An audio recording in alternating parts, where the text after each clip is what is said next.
Assalamualaikum warahmatullahi wabarakatuh. Berjumpa kembali bersama kami podcast Kopri Alfanani. Kali ini kami kedatangan narasumber yang begitu luar biasa dan istimewa. Kami akan berbincang-bincang mengenai kekerasan wanita dalam kekerasan, lingkaran kekerasan gitu.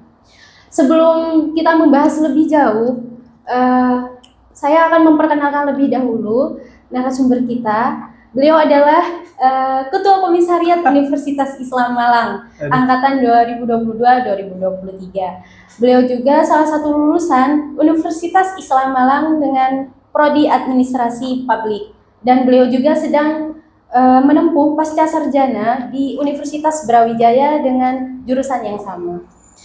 Bagaimana hari ini, Kom, kabarnya? Sakit saya. Oh, Insya Allah. Kenapa nggak istirahat aja, Kom? Harusnya gitu. Cuma karena dipanggil Alfanani saya harus hadir. Nah, ini alainya sebenarnya. Nggak baik saya, nggak baik. Kalau boleh tahu, selain kuliah kesibukannya apa aja ya, Kom? Nganggur. Nggak ngapa-ngapain. Tapi teman-teman kalau pengen lihat YouTube Ruminisia nggak apa-apa. Oh, ini lagi promosi ya. Kita kali ini akan berbincang Kom, mengenai wanita dalam lingkaran kekerasan. Seringkali terjebak dalam siklus yang berulang kali dan sulit untuk dihentikan. Siklus ini biasanya dimulai dengan fase bulan madu di mana pelaku menunjukkan perilaku yang penuh kasih sayang dan perhatian. Namun, fase ini kemudian diikuti dengan fase ketegangan yang ditandai dengan peningkatan perilaku agresif, verbal, dan emosional. Fase ketegangan berujung pada fase kekerasan yang melibatkan tindakan fisik, seksual, atau emosional yang merugikan. Menurut sampean gimana kok mengenai tema yang akan kita angkat kali ini? Nah ini yang repot ini. Saya kan sebenarnya berlatar belakang yang bukan tidak peduli, tapi tidak terlalu mengikuti bagaimana kemudian kajian-kajian tentang perempuan atau lingkup-lingkup terkait dengan kekerasan-kekerasan perempuan. Ini kan sampai tadi bilang bahwa perempuan itu sedang dalam lingkaran kekerasan kan? Jadi lingkaran kekerasan. Kalau lingkaran ini kan bulat kan? Gak ketemu jalan keluarnya kemana. Kecuali diputus lingkarannya, kemudian kita bisa keluar dari itu. Ini sebenarnya tema yang gak berat dan cukup baru, meskipun saya beberapa tahun kemarin itu juga pernah mengikuti berbagai macam kasus-kasus yang viral. Biasa begitu, jadi ngikutin kasus-kasus yang viral. Gitu aja sih kalau saya biasanya. Menurut pendapat dari sampean terkait kasus yang terjadi dan sedang hangat dibicarakan kali ini mengenai kekerasan terhadap perempuan, apa sih menurut sampean tanggapannya yang ini akhir-akhir ini terjadi terhadap mahasiswa yang ada di Madura itu? Saya lupa namanya itu ya. Di Madura ya? Iya, di Madura. Sambil makan anggur ya? Iya, nggak apa-apa. Karena begini sebenarnya, kekerasan kepada perempuan itu kenapa akhirnya bisa terjadi? Ya itu kita nggak ngerti nih latar belakang kenapa akhirnya sampai di sana misalnya. Kayak kasus yang ada di Bangkalan gitu kan, kepada salah satu mahasiswi ya. Iya. Satu mahasiswi. Sedangkan dalam satu posisi, Madura ini kan terkenal dengan sopan santunnya. Iya. Di sisi lain, kekerasannya bukan kekerasan sih. Soal caroknya itu juga terkenal. Mungkin akhirnya orang-orang ketika mendengar kabar ini, peristiwa ini, seolah-olah menjadi data yang lebih valid kalau Madura itu memang keras-keras, kalau Madura itu memang suka gitu. Padahal enggak sebenarnya. Padahal sebenarnya enggak. Dan kasus-kasus kayak yang siapa ini, mahasiswa ini? Iya. Siapa namanya lupa saya. Ini kan sebenarnya bukan kasus baru. Bukan kasus baru, ini kasus lama. Maksudnya dalam arti bukan berarti sudah lama kejadiannya, tapi hal-hal begini ini sudah lama. Dahulu tahun 2021 juga ada. Kayak setiap tahun ini ada nih peristiwa-peristiwa yang viral tentang kekerasan terhadap perempuan. Selalu begitu. Itu mungkin kenapa akhirnya jadi lingkaran ya. Yeah. Lingkaran setan kekerasan perempuan. Mungkin ini. Bagaimana peran kita sebagai pemuda, mungkin peran kita sebagai kader PMII atau Kopri untuk berperan dalam lingkaran kekerasan ini, kayak apa sih perannya? Serius ini ya? Iya, serius. Gini, kita kan jadi kader. Ya. Sebenarnya sebentar ya. Satu hal yang kemudian perlu kita selesaikan terlebih dahulu adalah bagaimana kemudian kita melihat peristiwa-peristiwa yang sudah ada, baik itu peristiwa yang sekarang di Bangkalan, peristiwa dulu yang menimpa di UB, atau kasus-kasus lain yang akhirnya terjadi kepada perempuan. Dah, kalau dulu ada kalimat bahwa experience is the best teacher, pengalaman adalah guru yang terbaik, sebenarnya kata tak lontong, ada yang lebih baik lagi guru itu. Siapa? Pengalaman orang lain yang kemudian kita ambil pelajarannya. Lah, kita sebagai kader itu atau sebagai anggota atau semuanya lah siapapun itu yang kemudian akhirnya melihat ini, harusnya bisa belajar dari berbagai macam segala peristiwa itu. Dari segala macam kejadian-kejadian itu. Dan pelajaran itu bukan hanya diambil soal dampaknya aja gitu. Tapi kenapa akhirnya ini bisa terjadi? Lah, kasus kekerasan yang di Bangkalan misalnya. Iya. Ini kan terjadi karena karena pacaran ya. Iya, Karena tentunya pacaran. Karena pacaran ya, repot kita ini. Tapi nggak tahu ya, kenapa pada akhirnya memang ada banyak hal yang kemudian terjadi terkait kekerasan kepada perempuan itu berasal dari orang-orang terdekat. Nah, itu nanti sampean bisa lihat di data Komnas HAM tahun 2023 bahwa ada sekian ribu, 9.000 sekian atau 8.000 sekian terjadi kekerasan seksual sepanjang tahun 2023. Kemudian dari sekian banyak ribu itu ada sekitar 7.000 sekian yang kemudian akhirnya kejadian ini terjadi oleh orang-orang terdekatnya. Lah, nyambung sama kasus Bangkalan. Jadi kalau kasus Bangkalan, kalau sampai melihat hubungan dua orang ini kan Iya. apa? Pacaran. Hubungan dua orang ini pacaran. Secara kronologi yang kemudian disampaikan kepolisian itu kan bilang bahwa sebenarnya mereka ini pacaran, kemudian hamil luar nikah, diajak untuk pergi ke tukang pijet, tapi di pertengahan jalan ada pertentangan sehingga akhirnya terjadi percekcokan. Tengkar, entah tengkar atau dianiaya ya sama si cowok. Kemudian setelah itu akhirnya berhenti tengah jalan dan dibacoklah di sana sebagainya sampai akhirnya diberikan berbagai macam bumbu-bumbu ya kan Sebelum dibakar. ya. Ini bukan berarti saya tidak menghargai kekerasan ini sebagai suatu tindak pidana, bukan, tapi supaya lebih santai saja Pak. Iya. Diberikan supaya mudah dibakar dan setelah itu dia pergi meninggalkan. Ini kan emosional yang gak stabil dari seorang cowok itu sehingga dia mengharapkan bahwa setelah dibakar hilang nih jadi abu gitu. Hilang tanggung jawabnya. Hilang tanggung jawabnya, semua persoalannya, masalahnya selesai.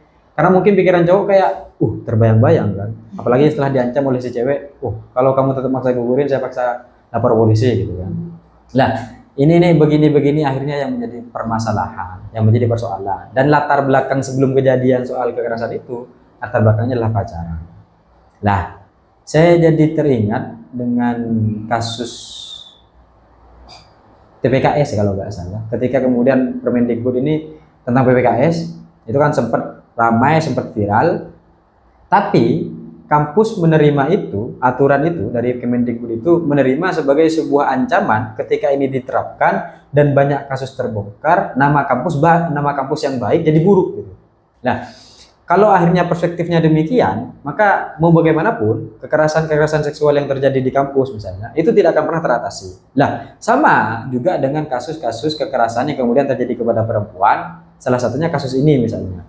Kalau perspektif kita selalu melihat ini sebagai suatu tindak kekerasan yang dilakukan oleh laki-laki kepada perempuan tanpa kita melihat awal mula terjadinya seperti apa sehingga ini bisa terjadi gitu kan. Ini yang kemudian akhirnya nanti akan terus berada dalam lingkaran itu, nggak putus-putus nih gitu. Bagi saya gitu. Ini menurut sampean gimana? Apa para pemuda sekarang itu kurang kesadarannya? Apa mungkin kita perlu edukasi? Apa bagaimana? Karena wanita itu kan kayak sering kita edukasi, kadang sering ada kajian, tapi laki-laki kayak menurut saya itu kurang. Kayak kurang ada kajian ini, jangan ada kekerasan gitu. Ini mungkin pernyataan tidak bisa diterima semua orang ya, dan mungkin saya juga salah karena saya juga kan tidak terlalu tahu tentang perempuan. Tapi kita berusaha mencoba bicara tentang perempuan. Nah, ini kan dalam satu sisi sebenarnya kalian sudah gak perlu mendengar ini. Tapi begini Pak, kita melihat ini gitu kan, apakah kemudian perlu ada edukasi entah pada laki-laki atau pada perempuan gitu. Laki-laki kan seringkali tidak mengatakan bahwa apa yang kemudian dilakukan atau dilakukan kepada perempuan atau perempuan nih ngelakuin laki-laki. Kan tidak menganggap itu sebagai suatu pelecehan, sebagai suatu kekerasan gitu kan. Nah, cuma karena perempuan ini masuk dalam kelompok yang rentan dan lemah gitu kan, sehingga akhirnya ketika dia diperlakukan demikian itu terjadi semacam kekerasan nih gitu. Tidak layak sebenarnya untuk dilakukan. Seandainya perempuannya bisa melawan atau perempuannya tahu gitu kan, bisa tengkar dia, dihajar dia. Ini kan mungkin akhirnya terjadi karena dia merasa lemah, karena dia merasa tidak berdaya gitu. Nah, itu yang kemudian harusnya diperbaiki dari suatu pola pikir perempuan, bahwa kita sebenarnya sama aja gitu, sama-sama manusia, sama-sama orang yang juga punya hak gitu kan. Sama-sama orang yang akhirnya bisa melakukan perlawanan itu. Tapi tidak semua ini bisa diterima dengan baik, atau tidak semua orang akhirnya bisa merasa demikian gitu. Ada banyak persoalan, ada banyak tantangan yang akhirnya orang nggak bisa dipaksakan untuk berpikir yang sama tentang itu. Tapi yang perlu kita lakukan sebenarnya untuk menjawab hal-hal ini, saya kadang berpikir ada banyak era modernisasi akibat arus globalisasi, TikTok dan sebagainya, media-media informasi yang menyebar, akses kita terbuka gitu. Itu menyebabkan dalam satu sisi degradasi budaya kita, degradasi moral kita. Seolah-olah hubungan berpacaran itu hal modern yang ya biasa aja lah. Era-era sekarang nggak apa-apa lah pacaran gitu. Atau malah sampai pada suatu titik, nah ini nggak tahu saya. Sampai pada suatu titik kalimat bahwa pacaran itu kalau nggak check in nggak asik gitu. Atau pacaran kalau nggak check in berarti kamu nggak sayang gitu. Nah, ini kan suatu normalisasi yang akhirnya repot terjadi. Dan satu posisi juga sejak awal sikap yang kemudian dilakukan oleh perempuan, oleh laki-laki, oleh semuanya lah, semua kalangan yang akhirnya menimpa atau persoalan ini terjadi pada dirinya, itu seringkali tidak menjadi persoalan di awal, tapi di akhir menjadi persoalan. Misal konsekuensi ketika kita hamil di luar nikah. Loh, kenapa kita baru kaget, baru gak mau, dan baru merasa menyesal ketika itu semua terjadi? Loh, misal si cowok nih, kenapa akhirnya dia gak mau bertanggung jawab atas kehamilannya misalnya? Oh, karena dia masih muda misalnya. Atau karena apa? Lah, seharusnya dari awal kan sudah dipikir, kalau begitu ya nanti risikonya akan A, B, C, dan D. Direncanakan lebih dahulu. Ya. Maksudnya dalam artian supaya kita akhirnya tidak sampai pada tahap itu, gitu kan? Itu kenapa kemudian kalau kita agak Islam atau agak agamis lah, itu kan dikatakan bahwa la taqrabuz zina. Gitu. Nah, ini soal agamis ini kita kan. Nggak, dalam satu posisi bahwa mendekati saja memang kita sudah dianjurkan untuk jangan. Apalagi kemudian kita bertemu nih, wah repot jadi. Tuh. Makanya kayak dalam agama itu udah diterangkan nggak boleh berdekatan yang lawan jenis. Ini udah kayak ini apa ya? Kayak udah dikasih tahu ini konsekuensinya. Ya. Tapi tetap kita jalanin. Kayak dinormalisasikan. Karena akhirnya hal-hal demikian ini ya tahu ya. Tapi selama proses yang kemudian saya lihat gitu kan, Bangkalan misalnya, Universitas Brawijaya dengan kasus Novianya, yang dulu sempat viral gara-gara kepolisian karena pacarnya polisi waktu itu. Oh iya. Nggak tahu saya sampai tahu atau enggak, tapi kayaknya tahu sampai ya. Waktu itu polisi bermasalah, minta digugurin, pernah digugurin, katanya. Ceritanya panjang kan. Yeah. Tapi pada satu inti sebenarnya yang harus kita ambil pelajaran dari itu adalah kasusnya bermula dari mereka pacaran. Ketika mereka sama-sama menerima dari awal, gak ada persoalan. Loh, ini kan akhirnya suatu konstruksi yang akhirnya salah, sehingga kita mengatasi masalahnya nggak bisa untuk tidak menimbulkan masalah baru. Makanya selalu ada masalah-masalah baru setelah itu. Itu, Mbak. Seharusnya ini ya, kalau kita berpacaran kita menghindari hal-hal yang menurut kita itu bakal menjadi penyesalan di akhir. Namun ini ya, sesuai zaman yang semakin berkembang, malah ini dijadikan dinormalisasikan kayak jadi hal kebiasaan. Malah kalau nggak ada pacaran mereka saling membuli. Seolah-olah kalau nggak pacaran tuh bukan anak zaman sekarang gitu. Enggak ya? Ya enggak juga. Tapi dalam satu posisi akhirnya, kalau akhirnya saya bisa bilang bahwa berapa persen yang kemudian akhirnya kekerasan ini terjadi karena kita masuk dalam lingkup pacaran atau kita masuk dalam lingkup hubungan, entah itu nanti KDRT dan sebagainya. Kekerasan ini kan banyak sebenarnya. Yeah. Kekerasan banyak, ada verbal, fisik, macam-macam lah. Tapi awal mulanya ketika kita melihat data yang tadi di awal kata saya bahwa ada banyak sekian orang yang kemudian merasakan kekerasan ini karena mereka dekat. Mungkin akhirnya karena kita tahu ya, karena kita tahu saling kenal, terus ya tahu berbagai macam rahasia satu antara kita kan. Udah terbiasa bersama Ya, juga. bersama gitu kan. Akhirnya semuanya karakter-karakternya keluar, setan-setannya keluar. Iya. Peran apa yang harus dimainkan oleh masyarakat dan organisasi seperti PMII untuk mengatasi kekerasan terhadap perempuan, kayak Kopri tentunya. Saya lihat ini Kopri kayak kurang Kurang apa? mengedukasi. Oh, nanti sampaikan ke bukopnya. Jadi kayak kurang antusias Ah, iya. masalah tentang ini. Jawabannya mungkin umum ya, kayak ya sudahlah edukasi, ya sudahlah sampaikan ke teman-temannya atau siapa lagi. Atau edukasi misalnya. Mungkin udah banyak edukasi pelecehan seksual, udah banyak edukasi tentang kekerasan. Tapi untuk kemudian akhirnya memperdayakan perempuan agar kita dalam satu posisi yang sama dan sadar bahwa ya akan selalu ada konsekuensi dari apa yang kemudian kita lakukan, dan kalau kita tidak berani untuk mengambil konsekuensi itu, maka jangan pernah lakukan. Karena apa yang kemudian hanya telah diputuskan ya harus dipertanggungjawabkan. Kalau kita sudah memutuskan untuk kemudian misal nih dalam kategori orang-orang kasusnya orang-orang yang akhirnya bisa tidur bareng sampai dia hamil misalnya, konsekuensinya kan nanti ketika dia tidur bareng dia bisa hamil. Ketika dia hamil konsekuensinya dua, mau digugurin dan hubungannya tetap lanjut, atau mau nikah kemudian ya apa namanya bayi itu tetap dirawat gitu kan. Pilihannya kan itu. Nah, tapi kan kadang pikiran kita gak rasional ya, gak rasional ketika akhirnya berada dalam posisi itu, seolah-olah hal di depan ini tidak akan terjadi gitu. Seolah-olah begitu. Dan sebenarnya kalau saya bisa bilang bahwa sudahlah, jangan membangun hubungan kepada teman-teman nih, terutama mahasiswa atau mahasiswa ya, karena saya melihat berbagai macam kasus ini biasanya terjadi di mahasiswa atau anak-anak muda lah. Gak usah bangun hubungan yang akhirnya nanti kalian masih belum tentu akan jadi dengan ini atau akan jadi dengan si A dengan si B. Jadi dalam satu posisi sudahlah, gak usah pacaran dan jangan normalisasikan pacaran ini sebagai hal yang biasa di era sekarang gitu. Kalau kalian nggak punya tempat curhat, wah ada ChatGPT. Serius, ChatGPT itu on time, lebih perhatian. Serba canggih sekarang. Serba canggih. Kalau mau curhat, misalnya gak ada yang mau denger gitu kan, atau mau nggak punya teman untuk jalan dan sebagainya, organisasi jadi pilihan. Organisasi jadi pilihan untuk kita mengisi waktu-waktu kosong itu. Itu kalau dalam hadis lagi, wah ini agamis lagi saya. Kan ada semacam manfaatkanlah waktu luangmu sebelum datang masa sibukmu. Tapi kadang sering kali kita memanfaatkan waktu luang kita itu untuk hal-hal yang gak inilah. Coba secara logika nih, kita pacaran dapat apalah misalnya? Dapat apa? Sebenarnya kebanyakan kerugian sih, cuman kayak mungkin kesenangan bareng bersama. Kesenangan bareng ya. Dan itu biasanya kadang kan kita juga tidak bisa ditemukan di organisasi. Iya. Nggak bisa lebih intim atau lebih privat gitu kan.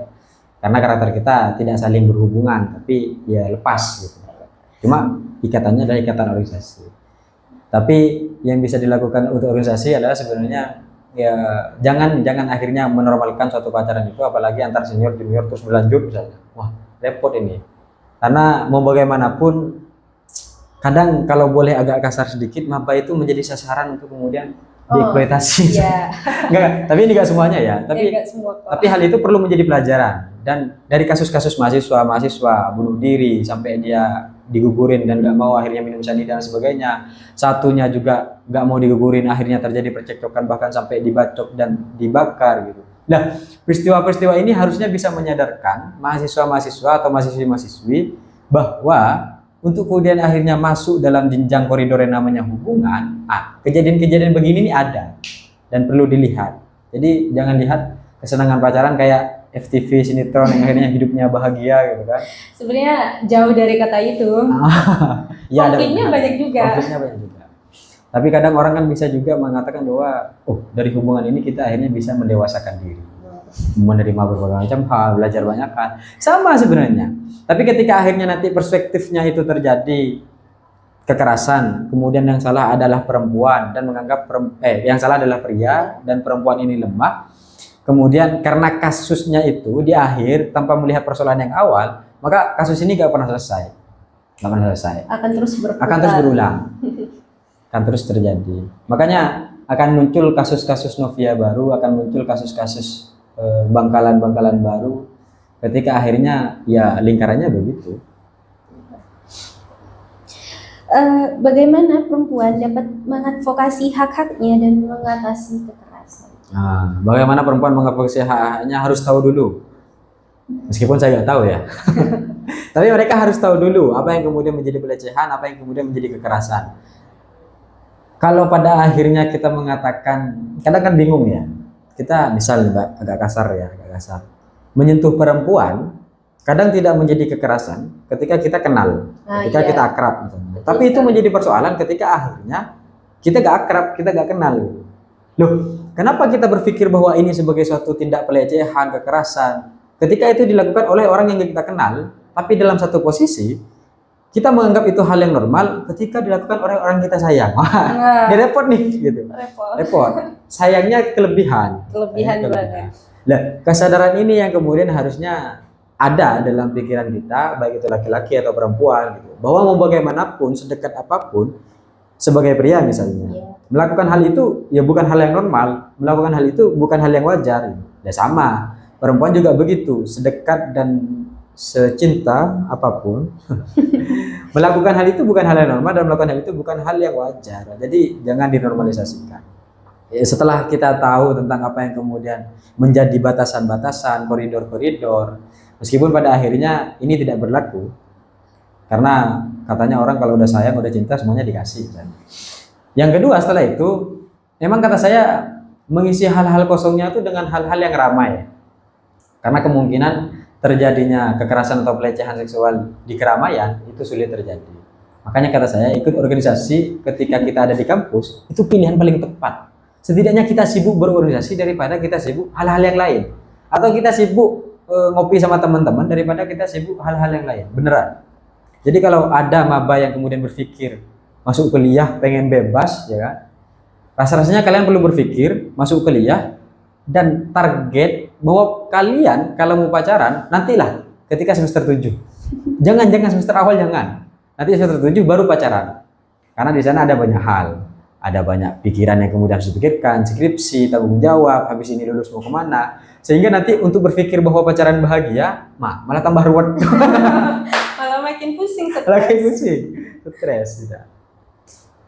Apalagi di akhir-akhir kan, apa namanya, biaya dari orang tua itu kan, kadang tidak sepenuhnya, sudah suruh mulai cari kerja sebagainya. Kadang-kadang juga begitu. Tapi kadang ini organisasi itu malah jadi pintu kita untuk saling ini. Saling kita mengenal, ya kan? Saling kita mengenal, kemudian akhirnya kita tahu satu sama lain, didekati, ya kan? Seolah-olah hubungan kita dengan mereka, misalnya hubungan saya dengan sampean, itu menjadi hubungan antara senior dan junior, atau menjadi hubungan antara koordinator dan anggota. Gitu. Padahal satu sisi ya kita pengen PDKT. Tiap hari ketemu. Ya, tiap hari ketemu, menumbuhkan benih-benih cinta ya. Makanya tadi saya bilang ya minimal ditarget lah kalau mau pacarannya semester 7 gitu. Ketika kemudian akhirnya mengatakan bahwa organisasi ini menjadi pintu utama untuk kemudian akhirnya terbuka ruang-ruang itu, nah ini repot ini. Begini. Maka organisasinya harus fokus dan sikap profesionalitas kita juga harus melihat. Dan saya yakin orang yang kemudian didekati atau orang yang kemudian didekati oleh cowok misalnya, karena kebanyakan yang mendekati kan cowok ya. Terlebih dahulu.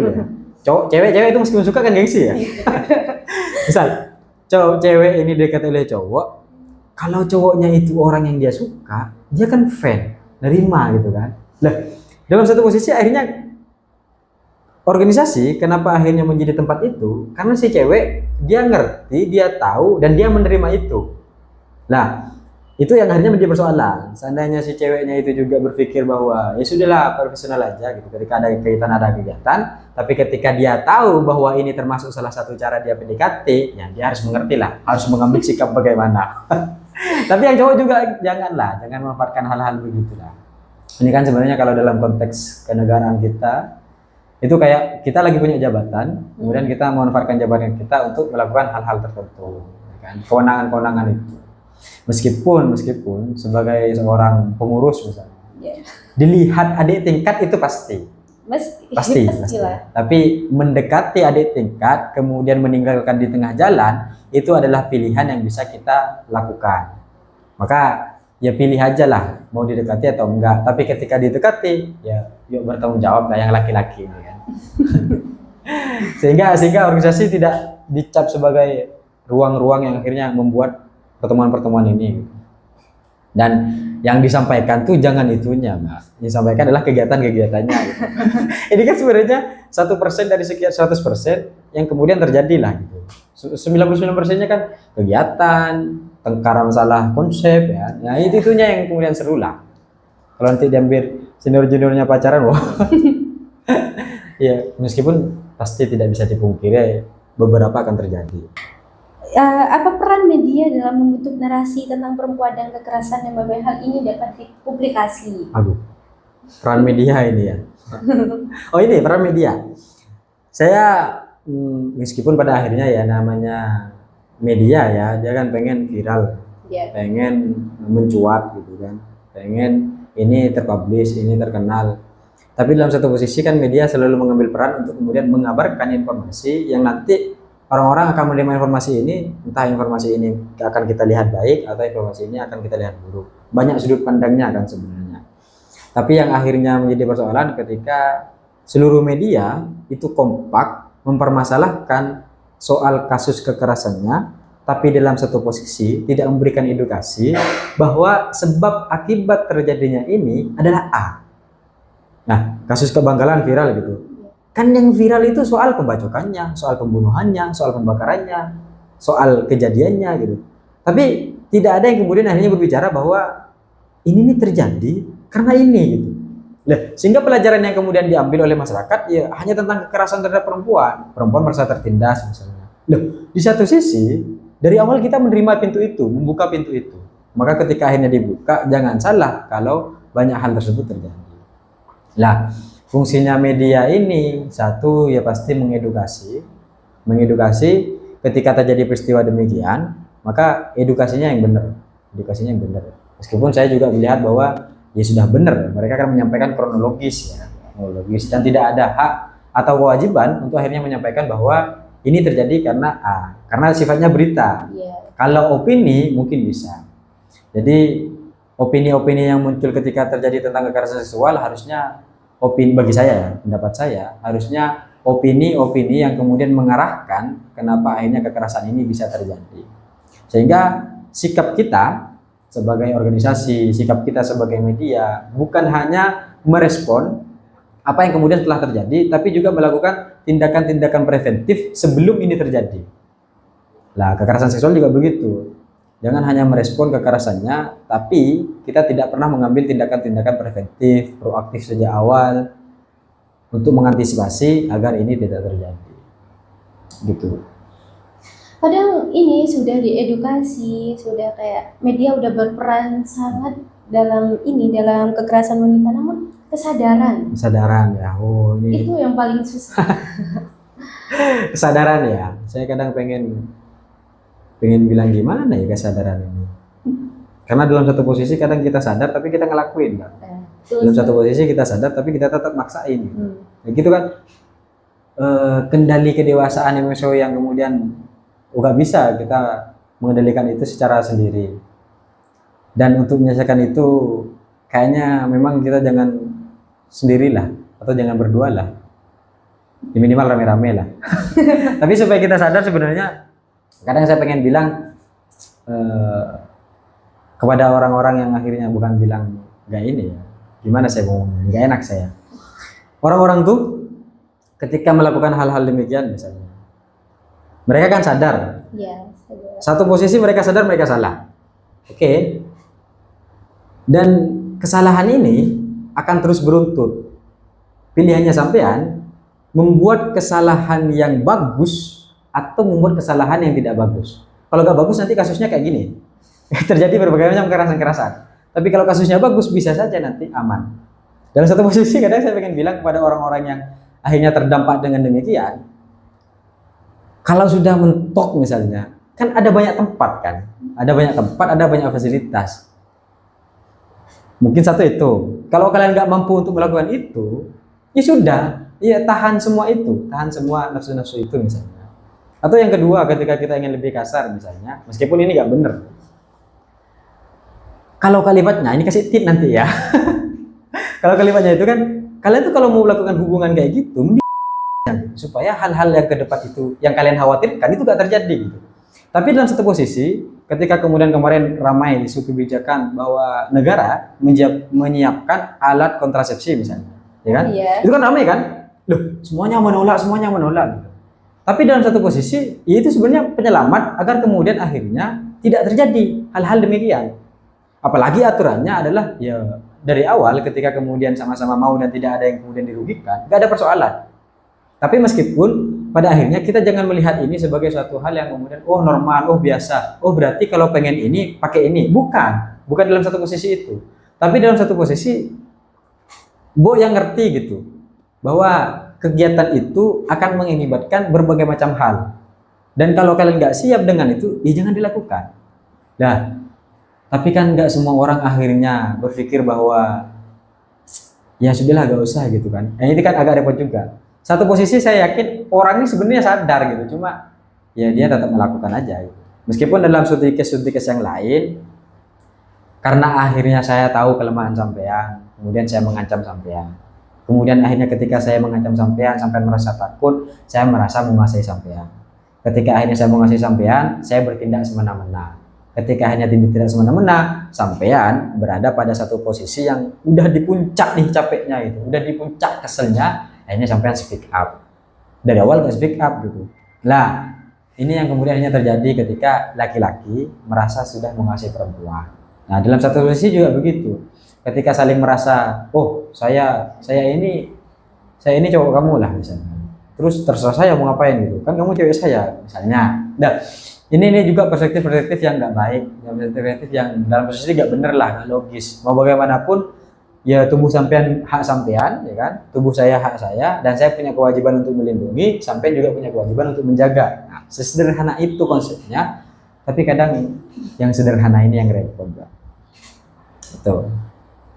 Nyambung ya? Saya takut gak nyambung ngomongnya. nyambung. Ini kan tadi kayak banyak kekerasan yang terjadi di antara di kalangan wanita. Ini gimana cara ini menanggulangi? Katanya wanita itu sekarang angka pernikahan semakin kecil di Indonesia gara-gara takut ada kekerasan. Oh ya. Jadi sebenarnya kita ingin mengedukasi bahwa ada kekerasan, Iya. tapi hasilnya malah menghasilkan perempuan nggak mau nikah. Tapi kalau dilihat kayaknya berbagai macam kasus-kasus itu terjadi mungkin. Ini kemungkinan saja. Karena satu dia belum siap baik secara mental, finansial, kemudian kesanggupan lainnya gitu, sehingga akhirnya rentan kekerasan itu terjadi. Emosional laki-laki kalau enggak stabil kan dia bisa melakukan apa aja, bisa menindaklanjuti apa sajalah yang kemudian ingin dilakukan gitu. Karena itu sudah di luar batas kesadaran kita. Tapi di satu sisi juga kadang ini terjadi kepada kelompok-kelompok yang nikah muda misalnya, atau orang-orang yang masih pemuda-pemudi. Kadang-kadang itu sering terjadi kepada mereka. Atau dari awal hubungan mereka sudah dipaksakan, sehingga akhirnya terjadi pertengkaran. Karena pada akhirnya mungkin menurut saya ya, titik-titik pernikahan atau hubungan ini kan sebenarnya tentang saling memahami dan saling mengerti. Kalau kita menikah kemudian kita menerima berbagai macam hal-hal yang oh dulu kamu gak gini, oh dulu kamu gak gitu. Pilihannya kan ya satu, kamu nerima keadaan itu, mau gimana pun kan ya sudah terjadi nih gitu, ya sudah diterima gitu. Mungkin gitu ya, sehingga akhirnya dari kejadian-kejadian ini kelompok-kelompok rentan ini memang perlu diedukasi. Saya juga perlu edukasi, laki-laki juga perlu edukasi bahwa kesiapan sebelum akhirnya sampai ke jenjang pernikahan, sampai akhirnya ke jenjang rumah tangga, kesiapan mental dan sebagainya itu juga perlu dipersiapkan. Bukan hanya perempuan ataupun laki-laki, tapi kedua belah pihak.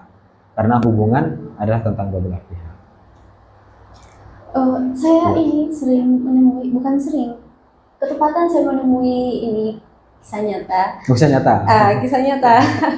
Mereka sepasang kekasih, mungkin si wanita ini kayak melakukan kesalahan sedikit langsung di KDRT. Tapi itu bukan suami istri, dia masih sepasang kekasih. Tapi wanita ini tetap bertahan, entah apa yang dia membuat bertahan. Tapi yang saya tahu itu gara-gara ekonomi, ketergantungan ekonomi, sehingga dia tetap bertahan sama pacarnya. Ini akhirnya ini ya, apa namanya, KDRP, kekerasan dalam pacaran. Kalau KDRT kan rumah tangga, dan dia belum berumah tangga. Gitu. Itu ya begitu ya sebenarnya akhirnya. Sama seperti yang tadi saya bilang, bahwa ketika kita sudah menguasai, merasa berkuasa, maka akhirnya kita akan keluar dari batas-batas normal dan batas-batas etika yang harusnya kita jaga. Kalau dia bisa bertindak sewenang-wenang karena salah satu cewek ini sudah tergantung dengan ekonominya misalnya, maka pada akhirnya ya dia tetap akan terus bertahan karena dia punya alasan untuk bertahan. Apa alasannya? Ekonomi misalnya. Nah, satu posisi si cowok juga mengerti bahwa dia itu lemah karena status dia itu tergantung pada kehidupan dia, itu tergantung pada cowoknya gitu. Oh, kamu nanti kalau gak ada kasih tentang kesiapan ekonomi dari saya misalnya, kamu gak merasakan kebahagiaan atau tidak bisa mendapatkan apa yang kamu inginkan misalnya. Nah, ini kan dalam satu posisi akhirnya satu bertahan karena dia punya kepentingan, satu merasa menguasai karena dia sudah memberikan semuanya. Makanya akhirnya terjadi kekerasan. Nah, itu kata saya tadi, ketika kita saling merasa menguasai satu sama lain, maka kita akan melakukan tindakan-tindakan di luar nurul. Tindakan-tindakan lain itu.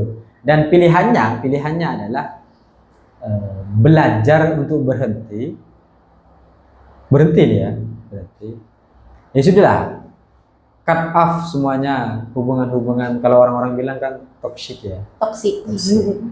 Cut aja lah, potong aja, kemudian kita mencari hal-hal yang lain.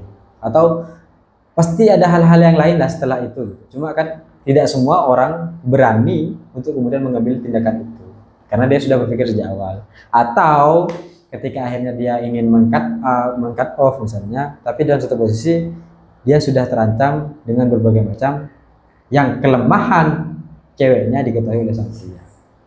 Tapi kalau saran saya, ya cobalah cerita dulu satu sama lain. Meskipun pada akhirnya dia pasti si cowok gak terima nih pasti. Wah, ini cerita-cerita ke orang misalnya. Kita sebagai teman dan sahabat-sahabat, bagaimana untuk mengingatkan ini para teman-teman yang untuk menjauhkan hal ini? Ini kan ini, jangan pacaran. Kalau pacaran pas skripsi aja.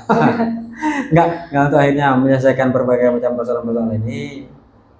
Kalau teman kita lagi murung gitu, segera samperin aja. Mereka punya persoalan apa? Karena bagi kita peristiwa-peristiwa gitu kadang kita kan melihatnya aib, dan tidak semua orang bisa menerima cerita itu dengan baik. Kadang orang kan menerima cerita, dihakimi gitu, menerima cerita dinilai gitu kan, padahal dia bukan malaikat gitu kan, nggak punya tugas menilai misalnya. Sehingga akhirnya orang-orang yang terdampak itu tidak mau cerita, orang-orang yang terdampak itu tidak bisa menyampaikan ceritanya. Maka perspektif yang dimiliki oleh korban hanya perspektif korban. Dalam satu posisi ada banyak perspektif lain yang harusnya bisa mendukung dia untuk keluar dari lingkaran itu. Kadang kita kan ketika sudah ketemu satu lingkaran ini, kita mau keluar, ada banyak konsekuensi. Nah, konsekuensi ini tidak bisa dihadapi oleh sendiri. Makanya perlu bantuan support. Nah, jadi kalau teman-teman sudah ngelihat orang-orang mojol gitu kan, sedangkan selama ini mereka dekat dengan satu orang atau dua orang, ditanya kenapa?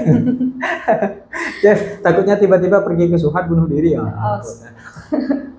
Yang kedua, ya jangan pacaran dulu lah, sebelum akhirnya kalian siap dengan semua konsekuensinya. Close statementnya apa? Closing statement. Sampai closing statementnya lah tentang kekerasan perempuan. Karena saya laki-laki ya, saya juga baru pertama bicara soal kekerasan seksual. Cuma saya ingin menyampaikan closing lah ya.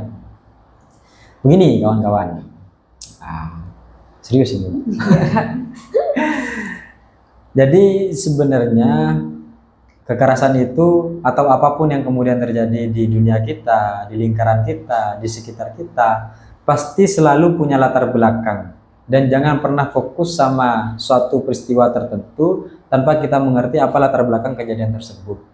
Dan untuk kemudian menyelesaikan persoalan agar kemudian perempuan tidak berada dalam lingkaran kekerasan, maka yang perlu dipertanyakan pertama kali adalah kekerasan ini seringkali terjadi di mana. Ketika itu terjadi dalam hubungan, maka yang menjadi masalah adalah jangan normalisasikan hubungan sebagai tempat mencari kebahagiaan misalnya. Nah, ketika ini akhirnya terjadi dan perspektif kita selalu tentang bahwa ini laki-laki perlu diedukasi nih, oke, itu bagus. Perempuan perlu diedukasi ini supaya ngerti, iya, itu baik juga gitu. Tapi dalam satu posisi, peristiwa-peristiwa yang sudah terjadi harus diambil pelajaran agar kemudian peristiwa ini tidak terjadi lagi dan dilihatnya jangan hanya tentang kekerasannya, tapi latar belakang kenapa akhirnya sampai pada kekerasan. Maka ketika itu bisa dilakukan, itu bisa dilaksanakan, sikap-sikap preventif proaktif dari awal itu sudah bisa kita lakukan juga. Jadi jangan kemudian ujuk-ujuk, menghakimi ini kekerasan. Satu sisi kita membiarkan peristiwa-peristiwa awal itu tetap terjadi. Maka pasti akan ada selalu pasti selalu akan ada novia baru, kasus-kasus perempuan bakalan baru kalau pada akhirnya kita hanya fokus pada kekerasannya tanpa kita mengerti bagaimana kemudian awal-awal ini bisa terjadi, dan itu yang kemudian kita cut, itu yang kemudian kita cegah agar tidak terjadi. Meskipun pada akhirnya kadang kita capek ya bilang ya semuanya terserah orangnya sih, ya semuanya tergantung orangnya sih. Tapi cobalah ngambil peran, saya ngambil peran, semuanya ngambil peran untuk kemudian sama-sama menjaga dan saling melindungi satu sama lain, dan jangan menormalisasikan peristiwa-peristiwa sebelum terjadi kekerasan. Tuh. Baik, sebelum menutup podcast hari ini, saya ingin menyampaikan penting untuk diingatkan bahwa kekerasan terhadap perempuan bukan hanya kesalahan korban, bisa juga kesalahan dari lawan korban. Wanita yang mengalami kekerasan memiliki hak untuk mendapatkan bantuan dan dukungan. Jika Anda atau seorang yang Anda kenal mengalami kekerasan, jangan ragu untuk mencari bantuan. Ada banyak organisasi dan sumber daya yang tersedia untuk membantu. Baik, cukup ini saja yang bisa kami angkat, yang bisa kami bincangkan. Kurang lebihnya mohon maaf. Assalamualaikum warahmatullahi wabarakatuh.